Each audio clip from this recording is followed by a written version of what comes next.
How many people in here have a dog?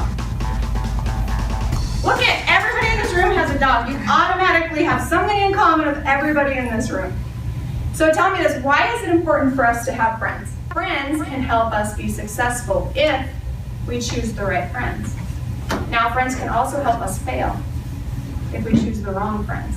Fred and Eddie have been friends since they're little, and they go to the state fair together every year. And every year, Fred says to Eddie, Eddie, I want to ride that there airplane ride. And every year, Eddie says, Fred, that there airplane ride is $10. And $10 is $10. You ain't got $10. How many years did it take Fred to hit his goal? A lot of years, right? Every year he failed. Did he ever give up? No, every year he kept trying. A lot of times people are afraid of failure because they think it's like this big bully that's like walking around picking on them, right? Or else they think it's like this big monster that's gonna jump out from under the bed and scare you. But I'm here to tell you that's not the truth. But if we use it as a tool, we don't have to be afraid of it. Because instead of setting us back, the next time we attempt it, it moves us forward. You know, I'm leaving my house forever, where I've lived for years, and so I had to like do the longing goodbye, I'll never see you again. You know, I had to turn and do that look. So I like turn around to look at my house and look at it one last time, and there's a man walking down the street toward me. Like this big 6-foot man, and it's dark. And I'm like frozen, can't move, and I'm sitting here thinking, oh my gosh, I have only been away from my house for like 2 minutes.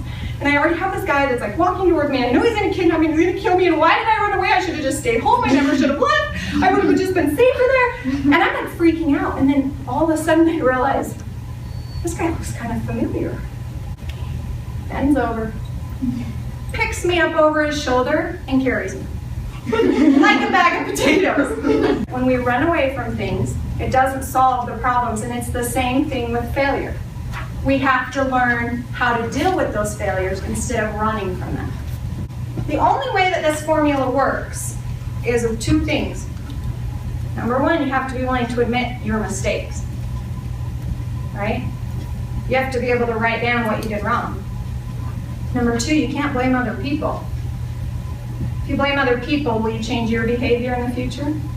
No, you'll just expect them to change theirs, right?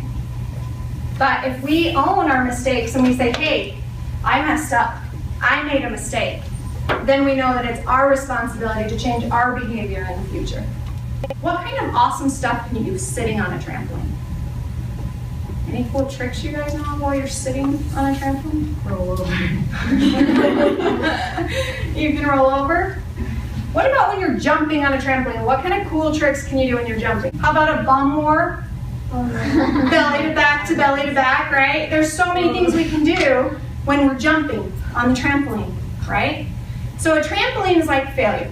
You can sit on it and complain and do nothing great, or you can have failure bounce you up, propel you forward by learning from it, and you can accomplish great things.